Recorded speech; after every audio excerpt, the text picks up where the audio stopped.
tell you a story. Peter is our new follow-up coordinator. He said he got a phone call on his cell phone, which we broadcast on our channel, and it was from a man, we'll call him Muhammad. And Muhammad said, I need to meet with you. Now, normally our guys would say, not a good idea. Let's talk first on the phone. But he felt the Lord was saying, go meet this guy, who turned out to be what is called a prince of ISIS, someone that other ISIS members swear allegiance to, that they will die for.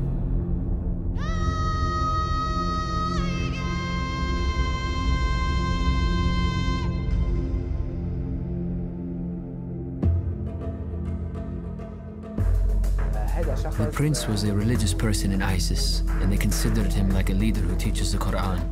He taught people how to memorize the Quran and urged them to jihad. I grew up under radicalism. I was raised to take back Islam to the era of Muhammad, the era of power and conquests. We began to form groups to defend the country and Islam. One day, somebody asked me why I am a Muslim. I had no answer. I began to search in the Quran, Hadith, and Sunnah. I wanted to find proof and evidence that Allah exists and Islam is right. I found nothing. The prince heard that I evangelized to Muslims. He got my number and called, saying that he wanted to meet and talk. I had a strange feeling that he was from ISIS and that he might try to kill me.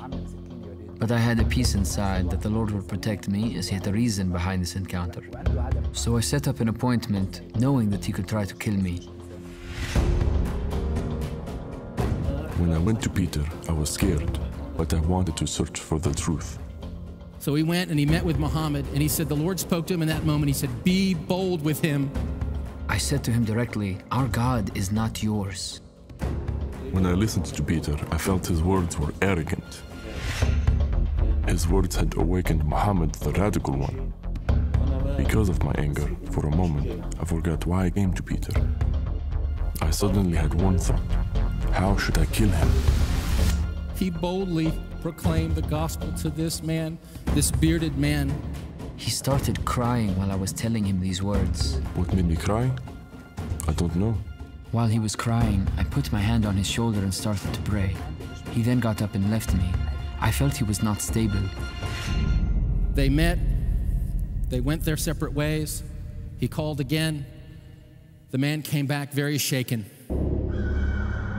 I had a dream. Peter came to me and gave me a white envelope dripping with blood. The blood had a good fragrance like musk or perfume. When I saw the blood, I was scared. Peter said to me, don't be afraid. Then I woke up.